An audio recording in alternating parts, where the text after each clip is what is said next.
ஐஸ்வர்யவான் தேவனுடைய ராஜ்யத்தில் பிரவேசிப்பதை பார்க்கிலும் ஒட்டகமானது ஒரு ஊசியின் காதுக்குள் நுழைவது எளிதாக இருக்கும் என்று ஆண்டவர் சொன்னதற்கான அர்த்தம் என்ன? அப்ப இந்த வசனத்தின் பிரகாரம் இயேசு பணக்காரர்களை வெறுக்கிறாரா? பரலோக ராஜ்யத்துக்குள் பணக்காரர்கள் வர முடியாது, வரக்கூடாது என்று சொல்லி தடை செய்கிறாரா? இல்ல வர முடியாது என்று சொல்லி ஒரு சத்தியத்தை, ஒரு உண்மையை சொல்லுகிறாரா என்பதின் பின்னணியை தான் இன்னைக்கு நீங்களும் நானும் பார்க்க போகிறோம். அடுத்த வசனத்துல பார்க்கிறோம், இந்த வார்த்தைகளை கேட்டவுடன் சீஷர்கள் எல்லாரும் மிகவும் ஆச்சரியப்பட்டு, ஏன் மிகவும் ஆச்சரியப்பட்டு என்று வார்த்தை இருக்கிறது, அப்படி ஆச்சரியப்படுற அளவுக்கு பின்னணியில் என்ன நடந்தது, பேக்ரவுண்ட்ல என்ன நடந்தது, சரித்திர பிரகாரமாக ஹிஸ்டாரிக்கல் பேக்ரவுண்ட் என்ன என்று சொல்லிதான் ஒரு சில காரியங்களை பரிசுத்த ஆவியானவர் உங்களுக்கும் எனக்கும் கற்றுத்தரப் போகிறார். தொடர்ந்து இணைந்திருங்கள். பரிசுத்த ஆவியானவர் நம்மோடு பேசுவாராக.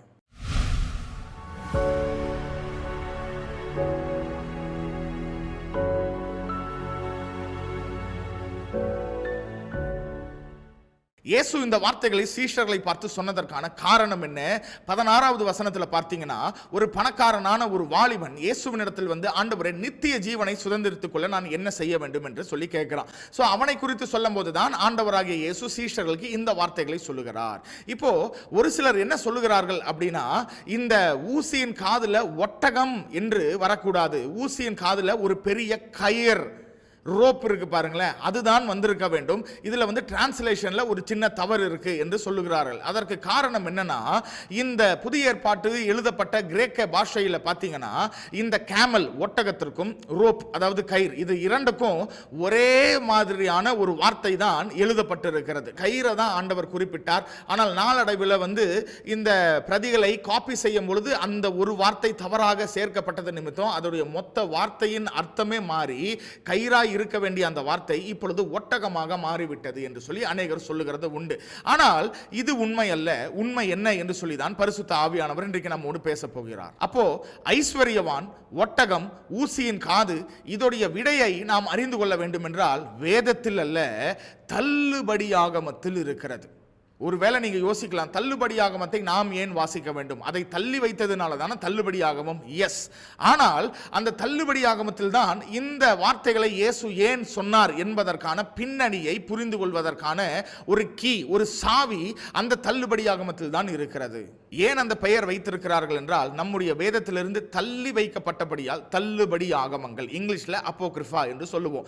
இந்த புஸ்தகங்கள் எப்பொழுது எழுதப்பட்டது என்று சொல்லி பார்த்தால், மல்கியாவிலிருந்து மத்தேயு வரைக்கும் இடைப்பட்ட காலம் 400 ஆண்டுகள். இந்த 400 ஆண்டுகள் த டார்க் ஏஜ், இல்லைன்னா இருண்ட காலம் என்று சொல்லுகிறோம். ஏன் இருண்ட காலம்? இந்த 400 ஆண்டுகள் இஸ்ரவேல் தேசத்தோடு கர்த்தராகிய தேவன் பேசவில்லை, அவர்களோடு இடைப்படவில்லை, எந்த தீர்க்கதரிசியையும் கர்த்தராகிய தேவன் எழுப்பவில்லை. அந்த காலகட்டத்தில் ஆண்டவர் மௌனமாய் இருந்தார். அதனால த டார்க் ஏஜ், இருண்ட காலம் என்று சொல்லுகிறோம். இந்த அப்போகிரிஃபா என்று சொல்லி அழைக்கப்படுகிற இந்த புஸ்தகங்கள் எல்லாம் அந்த காலகட்டத்தில் தான் எழுதப்பட்டது. மல்கியாவிலிருந்து மத்தேயு வரைக்கும் 400 ஆண்டுகளில் தான் எழுதப்பட்ட புஸ்தகங்கள் இந்த அப்போகிரிஃபா, தள்ளுபடி ஆகமங்கள். அப்ப ஏற்கனவே சொன்னமே, கர்த்தருடைய வார்த்தை உண்டாகவில்லை, கர்த்தர் பேசவில்லை. அப்ப யார் எழுதியிருப்பா? மனிதர்கள் அவர்களுக்கு தோன்றுகிற வார்த்தைகள், அவைகளை அவங்க இஷ்டத்துக்கு எழுதினாங்களே, அந்த புஸ்தகங்கள் தான் இந்த தள்ளுபடி ஆகமங்கள். அதனால தான் இதையெல்லாம் நம்முடைய வேதத்தில் நம்ம வேண்டான்னு சொல்லி தள்ளி வைத்திருக்கிறோம். இப்போ புதிய ஏற்பாட்டின் நாட்கள், விசேஷமா இயேசுவின் நாட்கள்ல இந்த தள்ளுபடியாகமும் உபயோகத்தில் இருந்ததா, அவர்கள் பயன்படுத்தினார்களா அப்படின்னா எஸ், அவர்கள் பயன்படுத்தினார்கள். இதற்கு ஏதாவது ஆதாரம் இருக்கா அப்படின்னா நிச்சயமாய் இருக்கிறது. இந்த சதுசேயர்கள் இயேசுவினிடத்தில் வந்து ஒரு கேள்வி கேட்கிறாங்க. ஒரு ஸ்திரீ இருக்கிறாள், அவள் முதலாவது ஒருத்தனை திருமணம் செய்து அவன் மரிக்கிறான், இரண்டாவது ஒருத்தனை திருமணம் செய்கிறாள், அவனும் மரிக்கிறான். இந்த மாதிரி 3, 4, 5, 6, 7 பேர் மரித்து விடுகிறார்கள். இப்ப வயசாகி இந்த ஸ்திரீயும் மரித்து விடுகிறாள். இப்ப இந்த ஸ்திரீ உயிர் தெழுதல் அப்போ யாருக்கு மனைவியாய் இருப்பாள் என்று சொல்லி மத்தேயு 22வது அதிகாரத்தில் 28வது வசனத்தில் அவர்கள் இயேசுவை பார்த்து இந்த கேள்வியை கேட்கிறார்கள். சதுசேயர்கள் இந்த கேள்வியை ஏன் கேட்கிறார்கள்? இந்த காரியத்தை குறித்து எங்கே அவர்கள் வாசித்திருக்கிறார்கள் அப்படின்னா, தோபித் என்று அழைக்கப்படுகிற ஒரு தள்ளுபடி ஆகமத்தின் புஸ்தகத்தில் 3வது அதிகாரம் 8வது வசனத்தில் இந்த காரியத்தை நாம் வாசிக்கிறோம். நான் மீண்டும் சொல்லுகிறேன், இந்த தோபித்தோ இல்லனா இந்த தள்ளுபடி ஆகமங்களோ வேதம் அல்ல. அவைகள் எல்லாம் மனிதர்களால் எழுதப்பட்டது, தேவனுடைய துணையோடு எழுதப்பட்டவைகள் அல்ல. அவைகள் எல்லாம் தள்ளுபடி ஆகமங்கள். ஆனாலும் எங்கிருந்து இந்த கேள்வி இந்த சதுசேயர்களுக்கு வருகிறது என்றால், தோபித் 3வது அதிகாரம் 8வது வசனம் வாசிக்கிறேன் பாருங்க. சாராள் என்கிற ஒரு ஸ்திரீ இருக்கிறாள். இப்பொழுது 9வது வசனம், ஒருவர் இறந்த பின் ஒருவராக அவள் 7 ஆண்களை மணந்திருந்தாள். அதுக்கப்புறம் அந்த வசனத்தில் கீழே பாருங்க, ஒரு அசுத்தாவி 7 பேரையும் கொன்று விட்டது. அப்ப இந்த ஸ்திரீயை குறித்து தான் இயேசுவின் இடத்தில் சதுசேயர்கள் கேட்கிறாங்க, இயேசுவே இந்த மாதிரி நாங்க வாசிச்சிருக்கிறோம், ஒருத்திக்கு 7 புருஷர்கள் இருந்தார்கள், அப்ப உயிர் தெழுதல்ல யாருக்கு இவள் மனைவியா இருப்பாள் என்று சொல்லி அவங்க கேட்கிறாங்க. அப்ப இதை வைத்து நாம் புரிந்து கொள்ளலாம், இயேசுவின் காலத்தில் இந்த தள்ளுபடியாகவும் அவர்கள் பயன்படுத்தினார்கள், அதை வாசித்தார்கள். அதிலிருந்து தான் இயேசுவின் இடத்தில் இப்ப இந்த கேள்வி கேட்கிறாங்க. அப்ப இந்த ஐஸ்வர்யவான், இந்த ஒட்டகம், ஊசியின் காது, இதற்கான பதில் தள்ளுபடியாகமத்தில் இருக்கிறதா என்று சொன்னால் இருக்கிறது. வாசிக்கலாம். தோபித் 12வது அதிகாரம் 9வது வசனம், தர்மம் எல்லா சாவில் இருந்து காப்பாற்றும், பருவத்து நின்றும் காப்பாற்றும், தர்மம் செய்வோரின் வாழ்வை அது நிறைவுள்ளதாக்கும். தர்மம் எல்லா சாவில் இருந்து காப்பாற்றும் என்று எழுதப்பட்டிருக்கிறது. இரண்டாவது பாருங்க, அதுதான் ரொம்ப முக்கியம், பருவத்து நின்று காப்பாற்றும். பருவத்து நின்று அப்படின்னா தமிழ்ல நமக்கு புரியல, ஆனா இங்கிலீஷ்ல ரொம்ப தெளிவா இருக்கிறது. வாசிக்கிறேன் பாருங்க. Such generosity will save you from death and will wash away all your sins.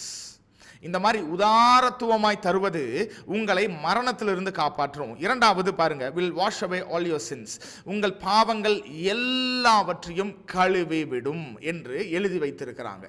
அப்ப இதோடைய அர்த்தம் என்ன? நீ பணக்காரனாய் இருந்து நீ நிறைய தான தர்மம் செஞ்சு ஏழைகளுக்கு கொடுத்தீனா உன்னுடைய எல்லா பாவங்களும் நீங்கி விடும், உன்னுடைய எல்லா பாவங்களும் அந்த தான தர்மம் கழுவி விடும் என்று சொல்லி இவர்கள் எழுதி வைத்திருக்கிறார்கள். இந்த வார்த்தைகளை புதிய ஏற்பாட்டு நாட்களில், இயேசுவின் நாட்களில் ஜனங்களும் நம்பிக்கொண்டிருந்தார்கள். இது முற்றிலும் தேவனுடைய வார்த்தைக்கு புறம்பான ஒரு காரியம். நம்முடைய பாவத்திலிருந்து நம்மை நீங்களாக்கி நம்மை கழுவி நம்மை ரட்சிக்கிறது எது என்றால் இயேசு சிலுவையில் சிந்தின ரத்தம் மாத்திரமே. ஆனால் இங்க தோபித் என்கிற இந்த தள்ளுபடியாகமத்தில் என்ன எழுதி வைத்திருக்கிறார்கள்? உதாரத்துவமாய் நீங்க ஏழைக்கு கொடுங்க, நீங்க அப்படி கொடுக்கிறது நிமித்தம் உங்கள் எல்லா பாவங்களும் நீங்கி விடும், எல்லா பாவத்தையும் அது கழுவி விடும் என்று அவர்கள் சொல்லுகிறார்கள். அப்ப இயேசுவின் காலத்துல சீஷர்கள் உட்பட எல்லா ஜனங்களும் என்ன நினைச்சாங்க அப்படின்னா, ஒரு பணக்காரனாய் இருந்து அவன் எவ்வளவு பாவம் செஞ்சாலும் பரவாயில்ல, அவன் ஏழைகளுக்கு தாராளமாய் கொடுத்தா அவன் நிச்சயமாய் பாவங்கள் அவனுக்கு கழுவப்பட்டு அவன் பரலோகத்துக்கு போய் விடுவான் அப்படின்னு நினைச்சாங்க. இப்போ இதே கொஞ்சம் ஆப்போசிட்ல பார்த்தோம் அப்படின்னா, ஒரு ஏழை இருக்கிறான், அவனுக்கு அவனுடைய வாழ்வாதாரத்துக்கே பணம் பத்தலன்னு வச்சுக்கலாமே. இப்போ அவன் செய்யறான், ஒரு பாவம் செய்யறான், ஆனா அவனுக்கு ஜனங்களுக்கோ இல்ல ஏழைகளுக்கோ பணம் கொடுக்க முடியலன்னா அவனால் பரலோகத்துக்கு போக முடியாது. அப்ப ஏழையா இருப்பதே ஒரு பாவம், ஏழையா இருப்பது ஒரு சாபம் என்று சொல்லி ஜனங்கள் அந்த காலத்தில் யோசித்துக் கொண்டிருந்தார்கள். இப்ப இயேசு நேர்மாறாக, இதுக்கு நேர்மாறா என்ன சொல்றாரு? நீங்க நினைக்கிற பிரகாரம் இந்த பணக்காரர்கள் எல்லாரும் ஈஸியா பரலோகத்துக்குள்ள போயிட முடியாது. அது எப்படி இருக்கும் அப்படின்னா, ஒரு ஊசியின் காதுல ஒட்டகம் நுழைய முடியுமா? முடியாது. அதே போலதான் இருக்கும்னு சொல்றார்.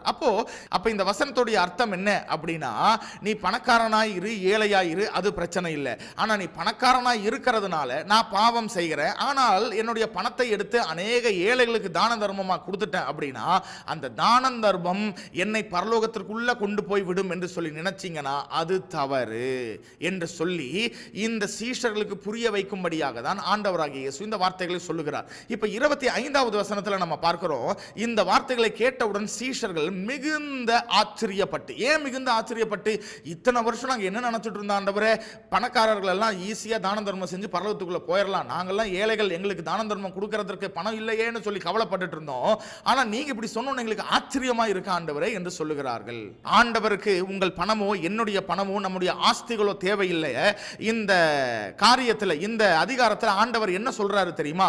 வாசிக்கலாம். மத்தேயு 19:21 வசனம், நீ போய் உனக்கு உண்டானவைகளை விற்று தரித்திரருக்கு கொடு, அப்பொழுது பரலோகத்தில் உனக்கு பொக்கிஷம் உண்டாயிருக்கும்.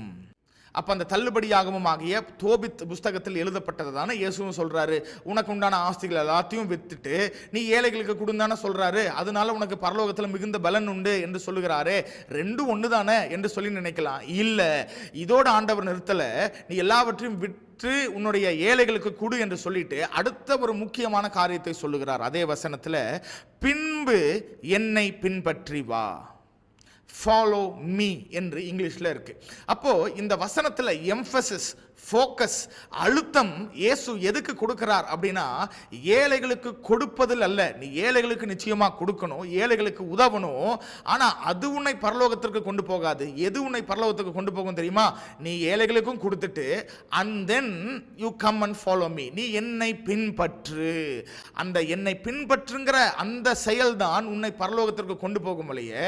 நீ முதலாவது இருக்கிற ஏழைகளுக்கு தான தர்மம் செஞ்சுட்டு நீ என்னை பின்பற்றலனா பரலோக ராஜ்யம் உனக்கு இல்லை அப்படின்னு தான் ஆண்டவர் இந்த இடத்துல சொல்லுகிறார். அப்ப நாம் இத்தனை நாட்கள் யோசித்துக் கொண்டிருந்தபடி இயேசு பணக்காரர்களுக்கு எதிரி அல்ல. இயேசு ஐஸ்வர்யவான்கள் பரலோகத்துக்குள்ள வரவே முடியாது அப்படின்னா ஆண்டவர் சொல்லல. இந்த வசனத்துடைய அர்த்தம் என்ன? நீ பணக்காரனா இருப்பா, ஆனா உன்னுடைய பணத்தை வைத்து நீ தான தர்மம் செய்யறதுனால பரலோகத்துக்கு வந்துட முடியாது. நீ என்ன நம்பணும், என்ன விசுவாசிக்கணும், என்னை பின்பற்றணும். நீ உன்னுடைய சிலுவை எடுத்துக்கொண்டு எனக்கு சீஷனாய் மாற வேண்டும். அதுதான் will bring you to heaven என்று ஆண்டவர் சொல்லுகிறார். நிச்சயமாக இந்த பைபிள் ஸ்டடி உங்களுக்கு பிரயோஜனமாக இருந்திருக்கும் என்று சொல்லி விசுவாசிக்கிறேன். நாம் பணத்தின் மேல் நம்பிக்கையை வைத்து பணத்தை சார்ந்து வாழ்வதை பார்க்கலாம். நாம் தேவனை பின்பற்றி தேவனை சார்ந்து தேவனுக்கு அர்ப்பணித்து தேவனுக்கு கீழ்ப்படிந்து வாழ நாம் பிரயாசப்படுவோம். கர்த்தர் உங்களை ஆசீர்வதிப்பாராக. God bless you. Praise the Lord.